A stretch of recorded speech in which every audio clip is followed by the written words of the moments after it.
Ya saudara, libur lebaran telah usai. Sejumlah jalur mudik juga sudah terpantau normal. Rekayasa lalu lintas pun sudah ditiadakan. Tapi, apakah masih ada pergerakan pemudik yang kembali ke daerah asalnya? Kita akan pantau bersama rekan-rekan saya. Sudah ada Glenn Joshua di gerbang tol Palimanan, Aditya Eko di tol Cikampek, Yuliana Fonataba di Simpang Jomin, dan juga ada Teatrika di Cileunyi. Kita akan ke Glenn Joshua terlebih dahulu, saudara. Glenn, selamat siang. Di hari pertama rekayasa lalu lintas ini, apakah masih diberlakukan di tol lintas Jawa? Selamat siang Hanum dan juga saudara, tidak ada rekayasa lalu lintas yang sudah ataupun masih dilakukan oleh pihak dari kepolisian.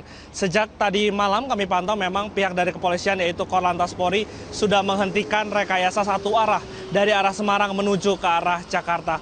Memang kebijakan ini diambil dikarenakan pihak dari polisi melihat bahwa volume kendaraan dari arah Semarang menuju ke arah Jakarta ini sudah menurun. Sehingga tadi akhirnya dilakukan normalisasi kendaraan dari pukul 00.30 sampai dengan 2.30. Sejak pukul 4 subuh tadi hingga siang hari ini kami memastikan bahwa tol Trans Jawa sudah bisa dilalui secara normal, sudah dapat dilalui kedua arah, baik itu dari arah Semarang menuju ke arah Jakarta maupun dari arah Jakarta menuju ke arah Semarang.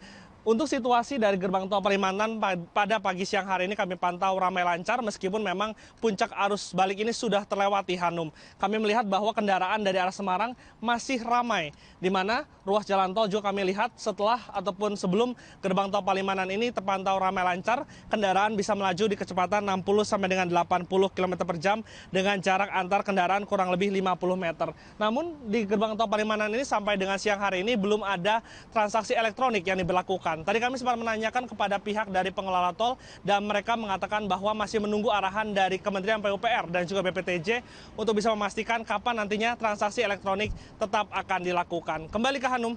Baik Glenn, terima kasih. Itu tadi dari Palimanan. Saudara, selanjutnya kita akan menuju ke Cikampek. Aditya Eko di sana. Adit, bagaimana arus lalu lintas di sana saat ini? Baik Hanum dan juga saudara, memang hingga saat ini pantauan arus lalu lintas di gerbang tol Cikampek Utama terpantau lancar, yang mana kendaraan ini sudah mulai didominasi masih oleh kendaraan pribadi, kendaraan bus berpenumpang, dan juga ada kendaraan truk, kendaraan berat yang kini sudah mulai diperbolehkan untuk masuki ruas tol Jakarta Cikampek untuk melakukan perjalanan menuju kawasan DKI Jakarta maupun juga sebaliknya di kedua arus. Dan memang hal ini dilakukan oleh pihak kepolisian pada Minggu malam, yang mana pihak kepolisian telah mencabut aturan rekayasa lalu lintas seperti one way system yang telah berlaku sejak beberapa hari atau beberapa masa puncak arus balik oleh pihak kepolisian yang dilakukan mulai dari tol Semarang atau dari ruas tol Kali Kangkung menuju ke kawasan ruas tol Jakarta Cikampek pada beberapa hari yang lalu. Memang hal ini dilakukan oleh pihak kepolisian berdasarkan hasil pemantauan dari hari Minggu pagi hingga Minggu malam, di mana tidak ada peningkatan volume kendaraan yang menonjol dari arah Jakarta menuju ke kawasan Cikampek. Dan selain itu juga memang hal ini juga dengan adanya PT Jasa Marga telah merilis atau mendata terdapat 1,5 juta kendaraan yang sudah kembali dan melintas ke kawasan DKI Jakarta. Demikian Hanum dapat kami sampaikan. Baik, Aditya Eko, ternyata masih lancar di sana. Selanjutnya kita akan ke Simpang Jomin untuk melihat apakah masih terlihat banyak pemudik yang kembali ke wilayah Jakarta. Silakan Yuliana Fonataba.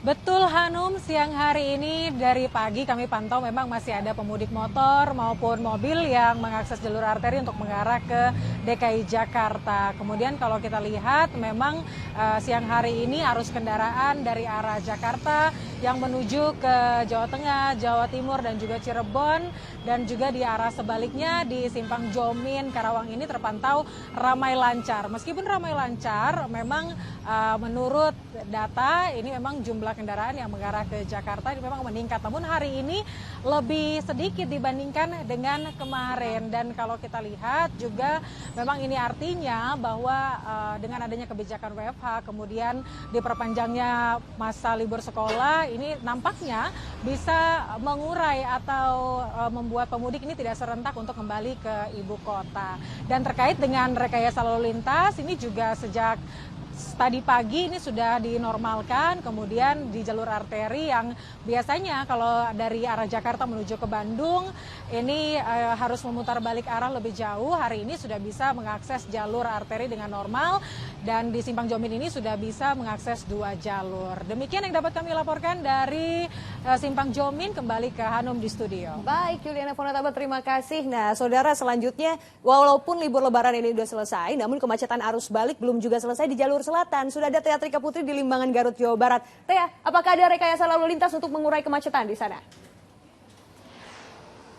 Hanum, kemacetan arus lalu lintas yang berpusat di Pasar Limbangan, Garut, Jawa Barat ini sudah mulai terurai karena baru saja tadi sekitar pukul 11:22 ini aparat kepolisian melakukan one way dari arah Nagrek menuju ke arah Tasikmalaya. Nantinya saat ini sudah terjadi one way juga dari arah Tasikmalaya menuju ke arah Nagrek. One way yang ada di Limbangan ini diberlakukan secara bergantian begitu Hanum, karena agar tidak terjadi kepadatan dan juga kemacetan berlebih apabila one way ini hanya diberlakukan di satu arah, sehingga aparat kepolisian ini memberlakukan kebijakan one way dari 2 arah secara bergantian. Sementara itu Hanum, kendaraan pribadi yang melintas di jalur arteri Limbangan ini masih didominasi oleh kendaraan beroda 4 dan juga beroda 2 berplat nomor Bandung dan juga Jakarta. Sementara itu melalui pantauan kami tadi Hanum, saat kemacetan terjadi di area kami melapor saat ini, memang dari arah Nagrek menuju ke arah Tasikmalaya ini didominasi oleh kendaraan pribadi beroda 4 begitu. Sementara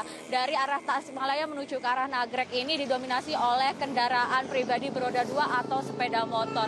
Limbangan sendiri merupakan salah satu titik kemacetan yang ada di jalur selatan karena merupakan kawasan bottleneck dan juga terdapat pasar tumpah yang beroperasi sejak pukul 6 pagi tadi hingga pukul siang nanti. Sehingga hal itulah yang menyebabkan terjadinya titik kemacetan yang menjadikan Limbangan ini salah satu menjadi titik kemacetan di jalur selatan. Bagi para pemudik yang memang ingin melakukan perjalanan melalui jalur selatan ini memang harus mewaspadai sejumlah titik kemacetan, salah satunya adalah Limbangan, lalu ada juga Simpang Cilenyi, ada juga Simpang Kereta Api Nagrek dan juga Cikaledong Nagrek. Sementara ini Hanum yang dapat kami laporkan, kembali ke Anda di studio. Baik, Tea Trika Putri, terima kasih atas laporan Anda, dan sebelumnya tadi ada Glenn Joshua, Aditya Eko dan juga Yuliana Fonataba. Terima kasih teman-teman, tetap semangat, selamat bertugas kembali.